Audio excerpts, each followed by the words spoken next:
Ари. Эгер сен баш тартсаң, анда сага жалпы арийлердин күнөөсү болот жазылат.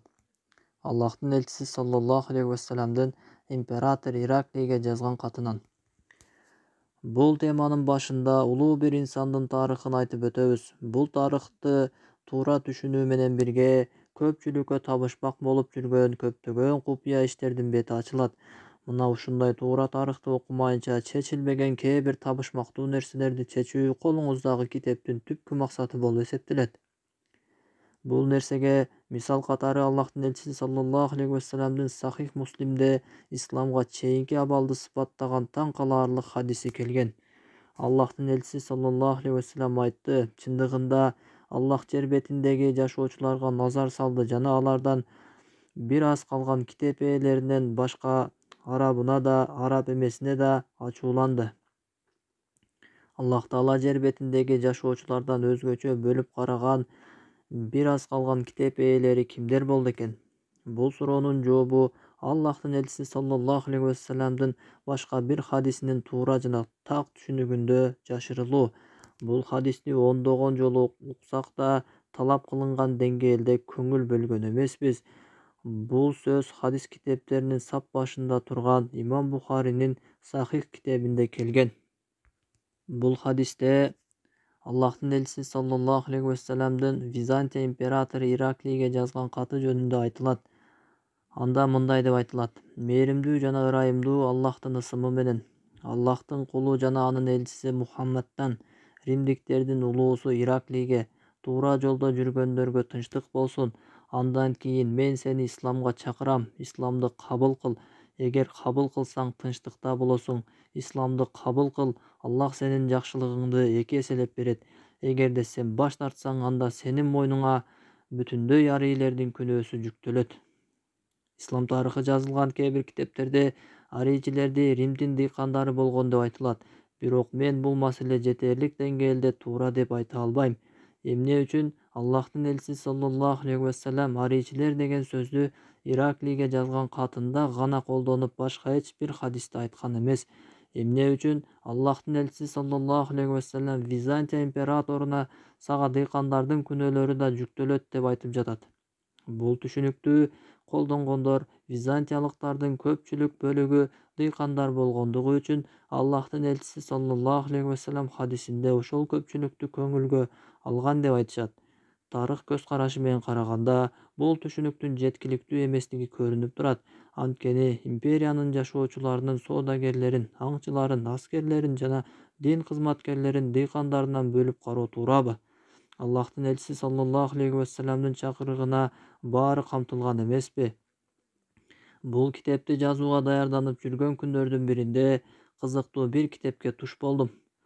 Ал китепте мени жаш кезимден бери арийчилер кимдер болду экен деп тынчсыздандырып келген суроонун жообу бар экен. Китептин аты Мухаммадка чейин жашаган Копт мусулмандары.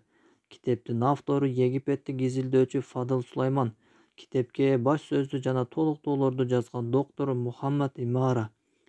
Бул китепте Каирдеги католик мектебинен билим алган египеттик мусулман изилдөөчү христиандардын тарыхын кайра баштан жаза тургандай деңгээлде өтө зарыл жана олуттуу нерселерди айткан. Фадыл Сулайман бул эмгегинде христиандардын чыныгы тарыхы арийчилердин тарыхы экенин айткан. Арийчилер тарыхта жалгыз Аллахка гана сыйынган Арии аттуу Иса пайгамбардын динин тутунган бир адамга барып такалат. Исламий булактардан изилдеп жүрүп, Фадыл Сулаймандын Арийдин жалгыз кудайчылдыгы тууралуу айткан сөзүн андалустук имам Ибн Хазмдын Аль-Фаслу фи Аль-Милал ва Аль-Ахва ва Ан-Нихал адашкан диндерди жана секталарды ачыктоо аттуу китебинде кыскартылып жазылганын таптым. Китепте мындай деп айткан: христиандар топторго бөлүнөт. Алардын Александрияда жашап өткөн Арийди ээрчигендер бар. Анын Аллахты жалгыздаган сөздөрүнүн бири Иса ага тынчтык болсун, Аллахтын жараткан кулдарынын бири жана ал Аллахтын сөзү. Анын себебинен асмандар жана жер жаралган. Ал эми Шейх Ахмад ибн Таймия өзүнүн Аль-Жаваб Ас-Сахих лиман баддала Din әл-Мәсих Исанын динин өзгөрткөндөргө туура жооп аттуу эмгегинде христиандар динин таштап, ислам динин кабыл кылган Хасан ибн Айып аттуу адам жөнүндө жазган. Китепте Хасан ибн Айып исламды кабыл алуусунун себептерин айткан сөздөрүндө арийчилердин ишенимин да айтып өтөт. Христиандар жөнүндөгү маалыматтарга жакшылап көңүл бурганымда, жалгыз Аллахка гана кулчулук кылып, Исага ага тынчтык болсун, Аллахтын пендеси катары ынанышкан Арий аттуу бир тобун таптым. Алар башка христиандардай болуп, Исаны ал Кудай же Кудайдын баласы жана андагы ушуга окшогон башка сөздөрүн айтышпайт экен. Алар Инжилди бекем карманып, аны окуучулары жана анын өзүнөн таалим алгандар алып келгенине да бекем ынанышат экен. Илимий аманаттын көз карашы менен караганда, мусулман аалымдары жана тарыхчылары ислам эмес башка диндер жөнүндө жазышканда, башкаларын карап чыкпастан туруп ынанып калуу да бир аз адилетсиздикке жатат деп ойлойм. Ошондуктан Арий жана анын ээрчигендери жөнүндө жазылган маалыматтарды тактоо үчүн христиандардын башынан баштап келаткан тарыхын айткан исламый эмес булактарды да карап чыгууну туура көрдүм. Бул үчүн мен христиандардын жана чиркөө өкүлдөрүнүн аттуу баштуулары жазган тарыхтарга кайрылдым.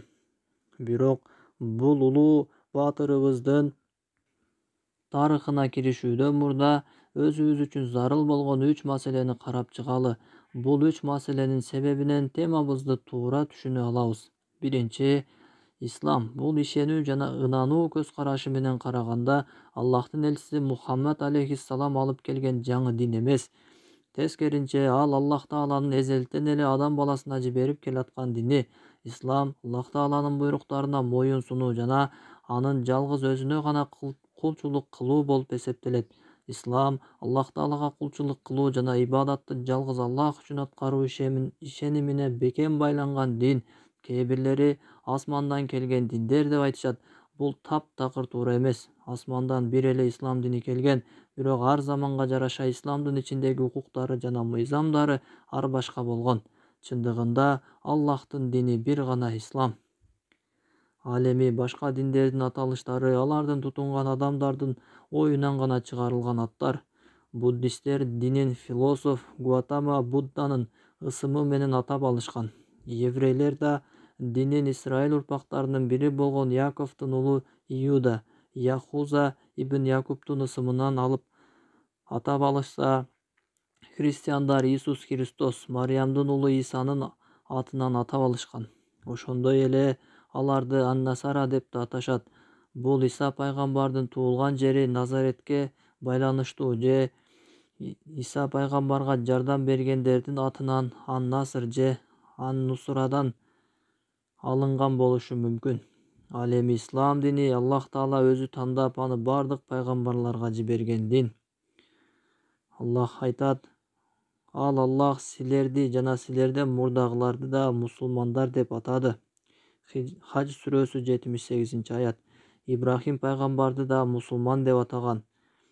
Ибрахим яхуди да христиан да болгон эмес, а бирок ханиф, жеке Аллах Таалага сыйынуучу жана мусулман жалгыз Аллахка моюн сунуучу болгон. Жана ал эч качан мушриктерден, Аллахка шерик кошуучулардан болбогон. Аль-Имран сүрөсү 67-аят. Фираундун сыйкырчылары да мусулманчылыкты кабыл кылышкан. О Раббибиз, бизге түгөнгүс сабыр жаадыргын жана биздин жаныбызды мусулман абалыбызда алгын. Араф сүрөсү 126-аят. Нух пайгамбарды да мусулман деп атаган. Эгер насаатымды кабыл албай кетсеңер, мен силерден динге чакыргандыгым үчүн акы сураганым жок.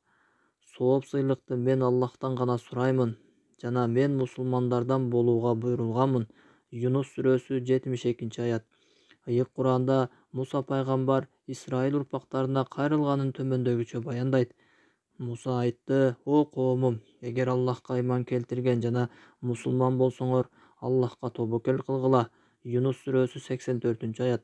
Ошондой эле Аллах Таала Ыйык Куранда Иса пайгамбарды ээрчигендер, апостолдор мусулман болушканын жана бул нерсеге Иса пайгамбар өзү күбө болгонун мындайча баяндайт.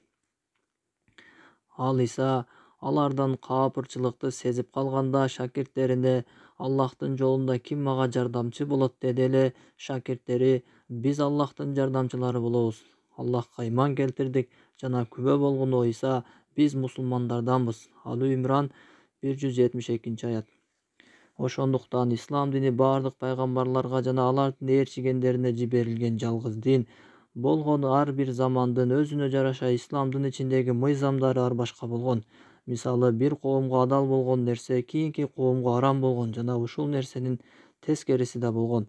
Бир убакта адал болгон нерсе башка бир заманда арам болуп калуусу Аллах Тааланын пенделеринин кызыкчылыктарына, алардын коомдук абалдарына жана цивилизациянын өзгөрүшүнө карап жиберген өкүмдөрү болуп эсептелет. Ошондуктан эгер биз Иса пайгамбарды ээрчиген шакирттеринин бири мусулман деп айта турган болсок, Аллахтын элчиси Мухаммад алейхиссалам алып келген акыркы ислам дининин шариятын эмес, тескерисинче бардык пайгамбарлардын дини болгон исламдын кеңири көз карашын максат кылган болобуз. Ошондуктан туура эмес түшүнүктөн алыс болуу үчүн Иса пайгамбарга келген ислам дининин шарияты менен жашап өткөн мусулмандарды айтканда, Иса пайгамбардын шарияты менен эмес, андан кийинки бурмаланган Инжилге, Библия ынангандарды аралаштырып албашыбыз керек. Анткени Иса пайгамбарга ыйман келтирип, Исага эмес, жалгыз Аллахка гана сыйынгандар Иса пайгамбардын чыныгы шакирттери. Мисалы, чыныгы такыба алым деп айта турган болсок, биз анын Аллахтын жолунда жүргөн чыныгы такыба адам экенин айткан болобуз. Же мусулмандарды Мухаммадия үммөтү деп сыпаттай турган болсок, анда биз Аллахтын элчиси Мухаммад алейхиссаламдын жолу менен гана жүргөн мусулмандарды айткан болобуз. Экинчи, азыркы христиандардын колундагы Библия. Библия бул грек тилинен алынган сөз. Китептер деген маанини туюндурат. Ошондуктан көпчүлүк өлкөлөрдө китеп сактаган жайларда библиотека, китептер канаасы деп атап алышкан. Библиянын Иса пайгамбардын тили болбогон байыркы грек тилинде жазылып калышы ал эң чоң көйгөй болуп эсептелет. Ошондуктан Библиянын түп нускасындагы сөздөр башка сөздөргө которулганда, Иса пайгамбар сүйлөгөн иврит жана арамей тилдеринин түпкү маанилерине дал келбей калган. Мына ошол туура эмес которуунун себебинен улам жараткан ата деп, ал эми Иса пайгамбар уулу деп жазылып калган. Бул байыркы тилдерде аталык менен балалык, атасы же баласы деген сөздөр ар дайым эле ата текти билдирүү үчүн айтылган эмес. Кээде гипербола, мактоо же жамандоо иретинде да колдонулган. Башкаларга караганда биз арабтар муну аябай жакшы түшүнөбүз, анткени бул тилдердин араб жана арамей тамыры бир. Мисалы, биз атаны үй бүлөнүн раббиси, тарбиялоочусу деп айтып коебуз. Ошондой эле жаш баланы көчөнүн баласы деп да коюшат. Бирок биз бул сөз менен көчөнүн баласы бар дегенди максат кылып жатканыбыз жок, туурабы? Азыркы күндө да арабтарда ушуга окшогон сөздөр көп эле колдонулуп жүрөт. Бирөөнү мактаганда, жамандаганда же адабий жагынан бир нерсени ашыра айта турган болгондо, паланчанын баласы же түкүнчөнүн баласы деп койсо, аны сөзсүз сөзмө сөз которуп түшүнүү зарыл эмес. Ушул эле принциптер иврит жана арамей тилдеринде да байма-бай колдонулган. Демек, иврит жана арамей тилдеринде Иса пайгамбарды Аллах Таалага кошуу ал жөн гана Иса пайгамбардын динчил, такыба адам экендигин гана билдирет. Аны сөзмө сөз которуп алуу туура эмес. Алар жөн гана Иса пайгамбарды мактоодо жана Аллахтын буйруктарын толугу менен аткаруусун сүрөттөшкөндө ушундай терминди колдонушкан. Бирок байыркы гректер Библияны которушканда бул сөздөрдү атасы менен баласы деп түшүнүшкөн. Анткени алардын байыркы адабий чыгармаларында мифология, Кудайдын уулу Кудай деген терминдерин көп колдонушкан. Демек, бул сөздүн Библияда иврит жана арамей тилдери менен жазылганы ал жөн гана өткөөл маанисинде болгон. Буга Библия өзү далил болот. Библиянын Марк жана Луканын Евангелиясында бир эле окуя эки түрдө которулган. Марктын Евангелиясында мындай дейт: бул инсан Кудайдын уулу болгон.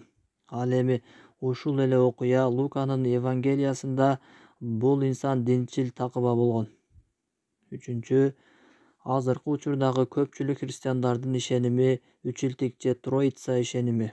Бул алардын Кудай үч түрдүү негизги бөлүктөн турат деген принципин билдирет. картайган кишинин сүрөтүндөгүсү атасы, европалыктардын келбетиндеги ак жүздүү жаш жигити Иисус. Ал эми ыйык рухун куш сыяктуу кылып тартып алышкан. Алардын концепциясы боюнча бул негизги бөлүк Кудай менен бир деңгээлде болот, бирок бул үчөө өз-өзүнчө даражага ээ экен. Мына ошентип эч кандай далили жок болсо да жада калса, өздөрүнүн Библиясында да далилдин жоктугуна карабастан азыркы христиандардын ишеними үчүлтик принцибинде болуп калды. Бул ишенимди тастыктайм дегендери Иоанндын 1-катындагы түшүнүксүз бир сүйлөмгө таянат. Асмандагы күбөлүк кылгандар үчөө, алар атасы, сөз жана ыйык рух, жана ал үчөө бир. Бул сүйлөмдүн түз маанисин да, кыйытмасын да түшүнүүгө мүмкүн эмес. Кудай 3 бөлүктөн турганы да, анын Исага же ыйык рухуна баш ийүүсүн буйруганы да белгисиз. Көйгөйдүн баары ал түшүнүксүз сүйлөмдү далил катары алып келгендигинде, анткени ал Библияга кайнаса каны кошулбаган таптакыр башка нерсе. Муну тилекке каршы азыркы христиандардын көпчүлүгү билишпейт.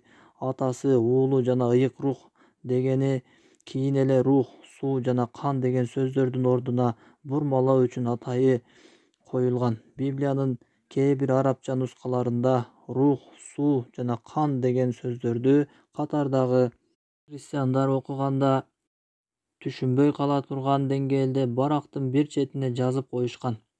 Ал эми көпчүлүк нускаларында катардагы христиан окурманын алдоо максатында бул сөздүн ордуна жылдызча, каша же башка бир белгилерди коюп коюшкан.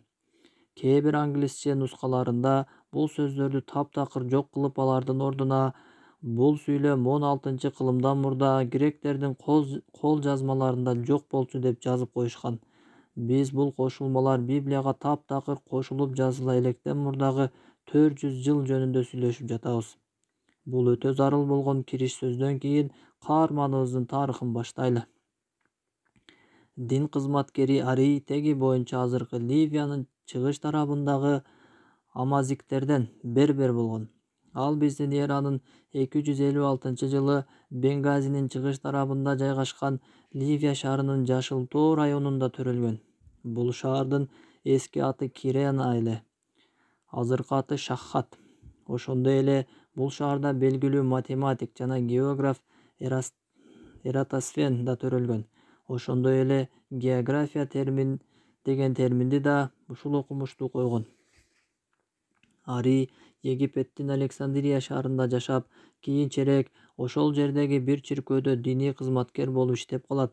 Ошондой эле ал христиандардын эң кадыр барктуу жана атактуусу Лукиана Антиохийдин колунан таалим-тарбия алуу максатында Антакияга сапар кылган. Азыркы христиандар аны ыйык Лукиан деп аташат. Ошондой эле аны Рим императору Максимус экинчи өлтүргөндөн кийин шейит Лукиан деп да атап алышкан. Ошол учурда Александрия шаарында эки чоң жамааттын ортосунда келишпестик пайда болот. Биринчи жамаатты христиан динине Иса пайгамбарды Кудай кылуу доктринасын киргизем деген епископ Александр бир башкарса, экинчи топту христиан динине бул бидаттын кирүүсүнөн баш тарткан Арий башкарат. Анткени Арий Иса алейхиссаламдын кадимки инсан жана пайгамбар экенине ынанган адам эле. Арийдин жамаатын Египеттин эң таасирдүү епископу жогорку мисирлик Ликополь Мелетий колдогон. Ликополь ал азыркы Египеттеги Асют шаары. Ошондуктан жогорку Мисирдин христиандары Иса пайгамбарды Кудай кылуу пикирине ар дайым каршы туруп, жалгыз Аллахка гана сыйынышчу. Бул эки топтун талашып тартышуусу күчөгөнүнө карабастан, Арий Антиохия мектебинен алган үлкөн илиминин негизинде христиандарды Аллахтын жалгыз өзүнө гана сыйынууга чакыруусун уланта берди. Анткени анда бул нерсеге каршы Библиянын өзүнөн алган курч жана күчтүү далилдер бар эле. Жөнөкөй эле тил менен айтканда, Иса пайгамбар Библиянын эч бир жеринде өзүнө сыйынуу же өзүн Кудаймын деп айткан сөздөрү жок эле. Ошондуктан христиандар Арийдин чынчылдыгын жана Иса пайгамбардын динине чакыруудагы ыкласын байкашкан соң, анын чакырыгын кабыл кылып, топ-тобу менен анын жамаатына кошулушкан. Профессор Димитриус Кусулас өзүнүн Улуу Константиндин жашоосу жана доору аттуу эмгегинде Арийди мындайча сыпаттайт. Анын кызыл тилдүүлүгү, салабаттуулугу жана жашоодогу аскеттиги көп адамдарды өзүнө тартып турган. Ал узун бойлуу, келишкен, сымбаттуу адам болгон. Дайыма чөнтөксүз ак көйнөк кийип жүргөн. Ал дагы мындай деп жазган: Ари оңой менен унчукпай кала турган кишилерден эмес эле. Ал бул ишениминде жалгыз эмес болчу. Ага чыгыштагы епископтор жана чиркөө кызматкерлери андан билим алууга кызыктар болгон. Александрия епископунун аны чакан гана чиркөөсүнөн алып салуу коркутууларына карабастан, жалгыз Аллахка сыйынууга болгон чакырыгын уланта берген. Шейит Лукиянын колунда бирге таалим алган досу, Бейруттун епископу Евсевий Никомедиге кат жолдойт. Ал досу кийин Никомединин азыркы Туркиянын карамагындагы епископу болуп кызмат кылат.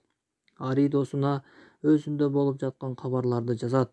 Ал катты о Лукияндын окуучусу деп баштап, досуна шейит Лукиянын колунан алган билимдерин эсине салат. Бул Лукияндын мектеби Аллах Тааланы жалгыздоого түптөлгөнүнөн кабар берет жана ошого далил боло алат. Евсевий досу Аридин Иса пайгамбарды Кудай кылуу бидиатына каршы туруусун колдоорун билдирет. Андан кийин шейит Лукияндын дүйнө жүзүндөгү бардык чоң чиркөөлөрдө кызмат кылган окуучулары да достору Аридин Иса пайгамбарды Кудай кылууга каршы туруп, жалгыз Аллахка гана сыйынуу чакырыгын колдоп башташат. Ошол убакта 4-кылымдын башында христиандардын жоон тобу Византия империясына карап турган эле. Ал убакта империяны Константин бир башкарып турган. Ал улуу Константин деген каймана ат менен белгилүү. Бул император Византия империясын ички согуштардан улам узак жылдардан кийин гана өзүнүн кол астына бириктирген. Ошол учурда Константин христиан эмес болсо да, империянын ар кандай улуттагы элдерине өкүмүн өткөрүү үчүн дин менен башкарууну каалаган. Ал христиандар менен жалгыз кудайчылдардын, арийчилердин арасында болуп жаткан талаш-тартышка көз салып тургандыктан, алардын ызы-чуусу империянын жашоочуларына таасирин тийгизүүсүнөн корккон. Мына ошондуктан ал христиандардын тарыхындагы биринчи конференцияны өткөрүүгө чакырат. Империяга караштуу шаарлардын епископторуна азыркы Туркиянын батыш жагында жайгашкан Никея шаарында дүйнөлүк чоң жыйын өткөрүүнү буйруйт. Никея собору 325-жылы 20-майдан 25-июлга чейин болуп өтөт. Жыйында эки топтун ортосунда өтө курч талашып-тартышуулар орун алат. Жалгыз Аллахка сыйынуучулардын тобунда Ари баш болгон Евсевий Никомеди жана Феогнит Никеи, жыйын өтүп жаткан шаардын епископу сыяктуу улуу епископтор болгон. Ал эми Иса пайгамбарды Кудай кылып, христиандарды көп кудайлуу кылабыз деген топтун башчысы епископ Александрия дайындаган. Ошол учурда 30 жаштан өткөн жаш Афанасий болгон. Кызыктуусу, Афанасийди Александр кичинекейинде эле бала кылып алып, аны окутуп, өзүнүн окуучуларынан кылган. Ага чейин Афанасий өзүнүн ата-энесине окшоп бутпарас, язычник болгон. Афанасийдин ата-энесинен үйрөнгөн Будда ишенимдери багып алган атасы Александр биринчи үйрөткөн христиандыктын бурмаланган ишенимдерине дал келген. Ошондуктан ал христиан дининде төрөлүп өскөн. Азыркы күнгө чейин христиандар шейит Лукиян деп аташкан Лукиян Антиохийдин окуучулары Арий жана Евсевий сыяктуу епископтор менен тартышкан. Арий менен Афанасийдин ортосундагы көп күнгө созулган талкуудан кийин тарыхта биринчи жолу Иса пайгамбарды Кудай кылуу үчүн документке кол коюуга добуш берүү башталат. Көпчүлүк епископтор Иса пайгамбар чакырган тавхидке таянып добуш берүүдөн баш тартышат. Бирок добуш берүү эркин өткөн эмес. Император Константин Исаны Кудай кылгандарды колдоорун билдирип, чечим ошого ылайык чыгуусун талап кылат. Аким Никосий Масеконун чиркөөлөрдүн бөлүнүүсү жана бузукулук аттуу эмгегинде айтылгандай, Константин элдин алдына чыгып, добуш берүүдөн баш тарткандарды коркуткан сөздөрүн кыйытып айтат. Жыйынга катышкан епископтордун дарегине Рим падышаларынын мурдагы христиандарга көрсөткөн азаптарын эстетүү менен ачык айкын эле коркутуп үркүтүүлөр болгон. Тавхидти колдогон епископтордун көпчүлүгү мажбур добуш берип кол коюшса да, бул кагаздын тавхидке таасири тийбейт дешип, аларга каршы коюлган тузактан кутулуп чыгып, өз шаарларына барып элибиздин тавхидке үндөй беребиз деп ойлошкон. Жыйынга келгендердин мажбур түрдө болсо да көпчүлүгү колдоп, жыйын Никея ишеними деген ат менен кабыл кылынып, христиан тарыхында биринчи жолу Исаны Кудай деп жазышкан.